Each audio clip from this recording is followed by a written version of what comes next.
Kyrie Irving only played in 33 games this season, including the playoffs.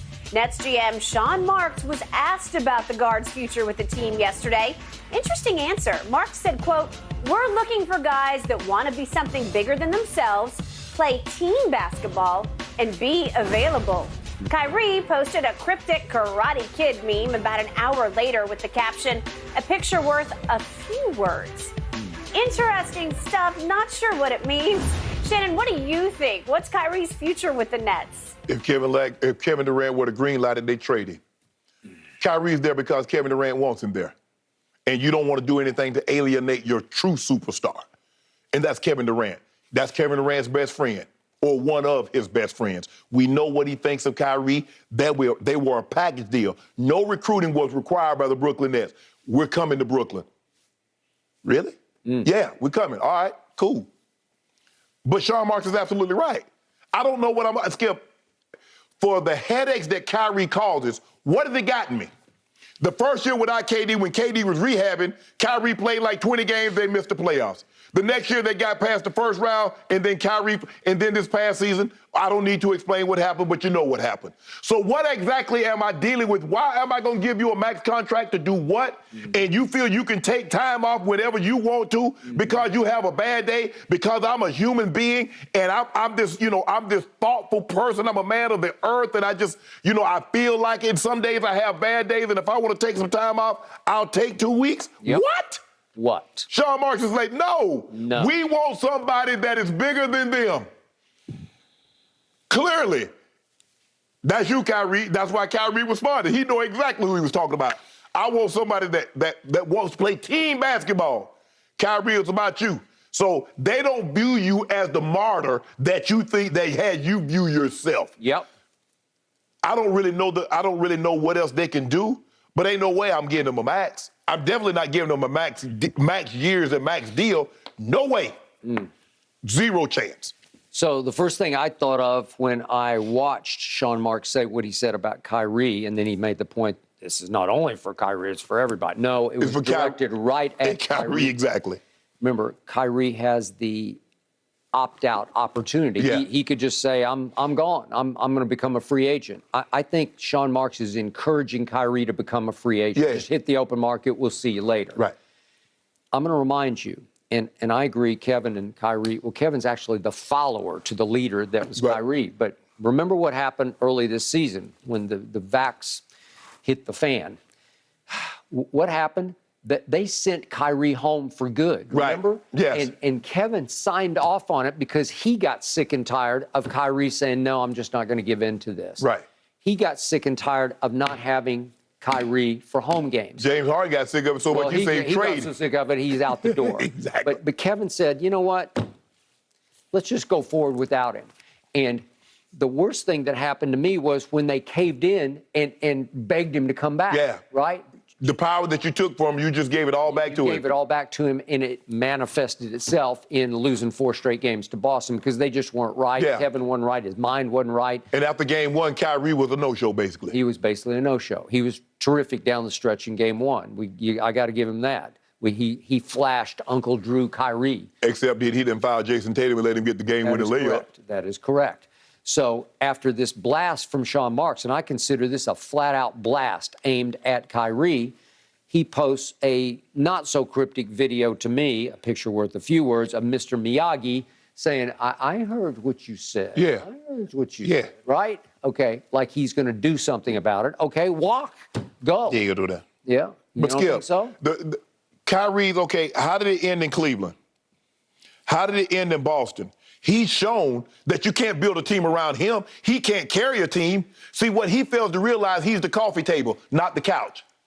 He's an accessory. Yep. Kevin Durant is the couch. You the coffee table, bro. Yeah, you make a nice addition. You make the room more wholesome, but you're not it. KD is it. And teams have tried to build around you. How did that work in Cleveland? A lot of these players that's in Boston right now that's excelling, you had them. Jason Tatum, Jalen Brown, Marcus Smart. If I'm not mistaken, Al Horford was also there. How did that work out for him, Skip? So now Kyrie hit a shot, and somehow he thinks he's a superstar. He's not. You're not on KD's level. You're not on Giannis's level. You're not on LeBron's level. You're not, Kyrie. And I don't care how much you do to you stick it up for the small man. No. You got paid. There are people that didn't adhere to that vaccine mandate that lost their job. They're coming in and say, you know what, just go sit home and we're going to continue to play you. So you don't get to be no martyr.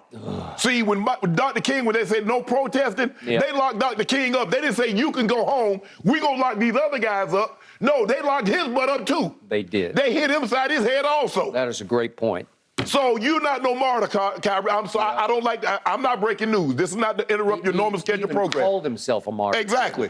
I don't care what he called himself. He can answer to that if he wants to. And then but he I was don't. on something Twitch I think it was yesterday, and he's calling fans cockroaches for daring to go at him about who he is and what his stances are. That's not about what people. That's about him. Yeah. He's having some. He has to deal with himself, and that's what you do. You lash out. You blame everybody else. That's you. You walk, bruh. You took that 2-week vacation. You chose not to get the vaccine mandate and then come out, I didn't want to make it about me. Well, who the hell was it about? So in the end, I'm not sure best friend KD has Kyrie's basketball back anymore. I'm not sure about that. I'm not sure if the organization quietly went to KD, can we trade him? He'd say, do what you got to do. That's what I believe it's come to at this point after what happened last year. Well, I ain't winning with him. Could I do any worse without it? No. Agreed. What a mess. Yes, it is. Politics and sports sure make for strange bedfellows. All right, gentlemen, there is a viral video going around that may spell doom for Dolphins fans. We've got the latest on Tua and Tyreek. You do not want to miss Skip and Shannon's take on this one. Why though, Skip? Why would the Lakers think this would be a good idea? So you're saying it's a bad idea? I don't even know why it's even an idea. Because, if you look at, what happened with the Clippers? Had a 3-1 lead, they blew that. Last year, the number 1 seed, they lose to the 8 seed after being up 2-1 against Atlanta. So you would say those teams are underachieved.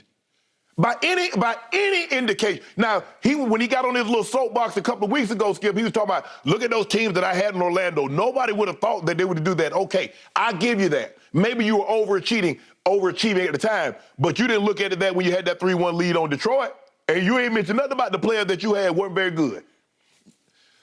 Doc has gotten a lot of mileage, Skip, out of that championship that was 14 years ago. It was. And that's when it was, 14 years ago. And he was coaching against?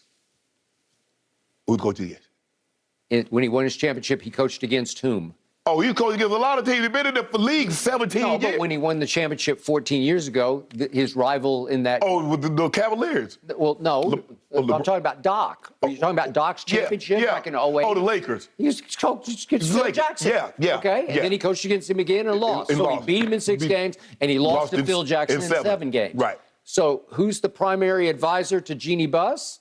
Phil Jackson. You don't think Phil is whispering in her ear, let's go get Doc? But let me ask you a question. Because he's living in the past because he coached against him, and he obviously gained much respect for Doc at that point. Now, Doc had some firepower. Yeah, he had two. Well, he had three top 75 players with Paul Pierce, Ray Allen, and KG. All right. But my thing is, Skip, who doesn't think that Doc, the last 2 years, have underachieved? Now, it remains to be seen how this season plays out. Now, he's not the favorite. The Miami Heat are the number 1 seed. So if he were to lose that game, Skip, I guess you could say, well, Joel Embiid does need to have thumb surgery. He does have a fractured orbital. He's been dealing with a bad back the last month of the season. And y'all saw James Harden. It's not James Harden. So I guess you could give him an excuse. Good. But Skip, being up 3-1 and losing on several occasions, not just this last year in L.A., he had 2 3-1 leads in L.A. and lost them.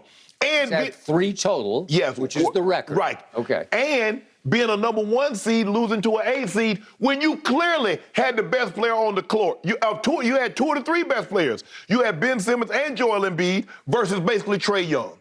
And you lost Game 7 on your home court. You did. So for me, Skip, look, I like Doc. Doc understands Doc is very good with the media because he worked in the media. So Doc knows how this thing goes. And when you friendly with the media, Skip, more times than not, guys will speak glowingly about you and say, you know what, I think you'd be great for the job. But I'm in Mark Jackson's corner. I'm going to ride with Mark Jackson. I understand. Kenny Atkinson, I thought he got a raw deal in Brooklyn. He did.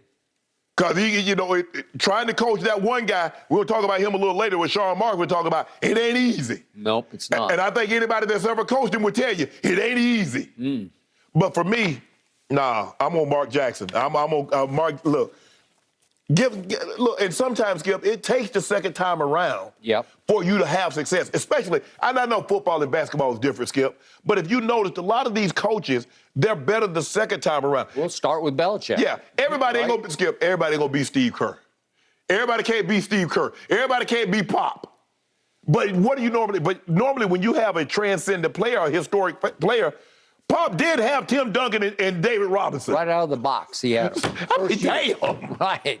And Steve Kerr did inherit Steph Curry. He did. And Clay and Draymond, all these guys are going to be Hall of Famers. Who had been taught by Mark Jackson. So for me, look, I love Doc, and I think Doc will be great, but I don't know if he'll be great for the Lakers. Operative words you just spoke. You love Doc. I love Doc because I love to be around Doc. Doc is really a good guy. Yeah, he is. Doc is fun to be around. Doc is fun to talk to because he's smart, he's plugged in, and off the record, he is even better than on the record because he will just spill. And he's so smart and engaging about, he has such